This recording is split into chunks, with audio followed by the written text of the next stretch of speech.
10월 4일 말씀 묵상하겠습니다. 함께 기도하겠습니다. 하나님께서는 모세를 불러 하나님이 임재하시는 성막을 어떻게 지어야 되는지 말씀해 주셨습니다. 그리고 모세와 백성들은 하나님의 말씀에 따라 성막을 지었습니다.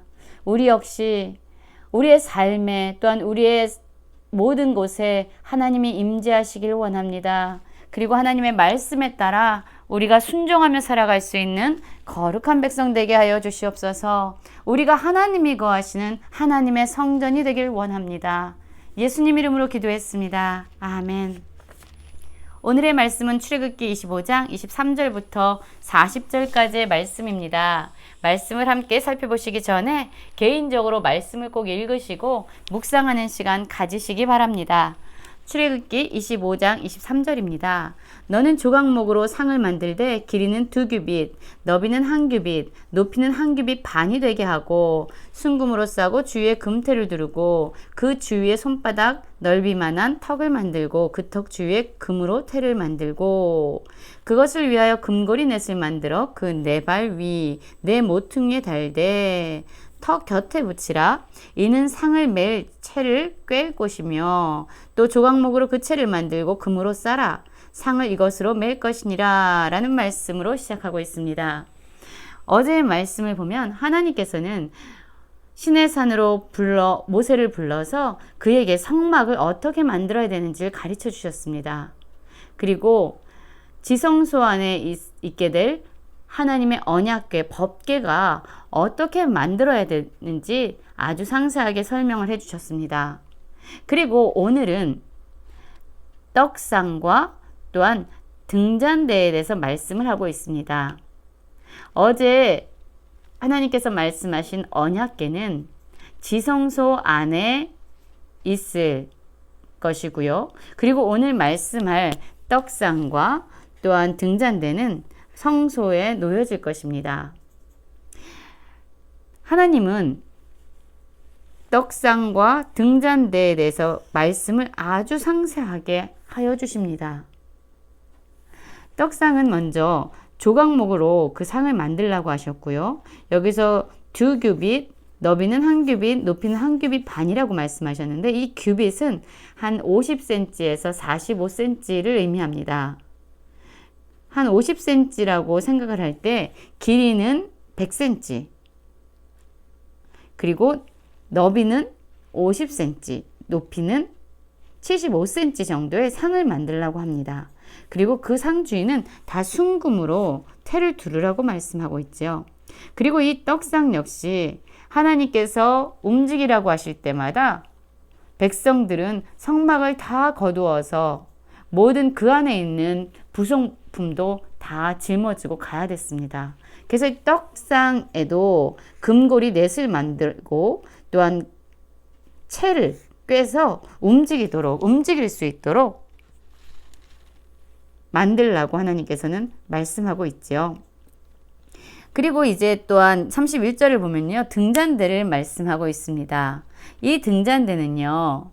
가지 6을 등잔대 곁에서 나오게 하고 다른 3가지는 이쪽으로 또한 다른 3가지는 저쪽으로 나오게 하라고 말씀합니다. 그런데 이 등잔대를 만들 때는요. 어떻게 하라고 말씀합니까? 한 덩어리로 이 모든 것을 만들라고 말씀합니다. 다 연결되어지도록 만들게 하신 것입니다. 그리고 특별히 이 가지 가운데는 살구꽃 형상의 잔셋과 꽃받침과 꽃이 있게 하고 저쪽까지도 마찬가지로 하라고 말씀하고 있습니다. 그래서 이 등잔 7을 만들고 그 위에 두어서 앞을 비치게 하고 이 모든 것은 전부 순금으로 쳐서 만들라라고 말씀하고 있죠. 우리가 이걸 말씀으로만 읽으면 잘 이해가 하는 것이 쉽지 않습니다. 그래서 잠깐 그림을 보여드리려고 하는데요. 한번 같이 보시겠습니까? 하나님께서 말씀하신 성막입니다. 하나님께서 임재하시고 이스라엘 백성들이 하나님의 인도하심을 따라 낮에는 구름 기둥과 밤에는 불 기둥을 따라 움직여야 됐습니다. 그리고 그들은 움직일 때마다 하나님께서 만들라고 하신 성막을 다 걷어서 사람들이 어깨에 메고 그것을 함께 운반합니다. 어떤 의미가 있습니까? 하나님께서는요, 이스라엘 백성과 항상 함께 있기를 원하셨습니다.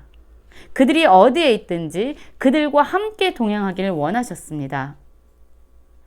그래서 이스라엘 백성 가운데 거하신 하나님, 그들과 정말로 함께하고 싶어 하신 하나님의 마음이 성막을 지으라고 말씀하시고 하나하나를 다 가르쳐 주실 때 이스라엘 백성과 함께하고 싶어 하는 하나님의 마음이 아주 가득하게 표현되어 있는 것을 우린 알게 됩니다. 자, 이것이 성막입니다. 성막에는 이 부분에는 지성소와 성소로 나누어져 있습니다. 지성소에는 하나님의 언약궤가 있고요. 성소에는 분향단과 떡상과 등잔대가 있습니다. 그리고 여기에는 물두멍이 있고요. 여긴 번제단이 있습니다. 이렇게 해서 하나님이 임재하시는 성소가 만들어지는 거예요. 성막이 만들어지는 것이죠. 자, 한번 볼까요? 이것이 바로 오늘 말씀에서 나오는 떡상과 등잔대입니다. 그리고 다음에 나올 분향단이 여기에 있고요. 이 안쪽은 지성소입니다. 지성소에는 바로 언약궤가 있습니다. 다시 한번 그림을 보면은요. 여기가 번제단입니다. 동쪽입니다. 여기 서쪽이에요. 그리고 여기는 북쪽이고 여기는 남쪽입니다. 번제단이 있고요. 물두멍이 있습니다. 그리고 떡상이 있습니다. 그리고 여기에는 등잔대가 있습니다. 여기가 분향단이 있고 또한 여기는 바로 하나님의 언약궤가 있는 곳입니다. 지성소와 성소, 성막은 이렇게 지어져 있습니다. 오늘 말씀에서 보면요. 먼저 진설상, 떡상에 대해서 좀 자세히 보기 원하는데요.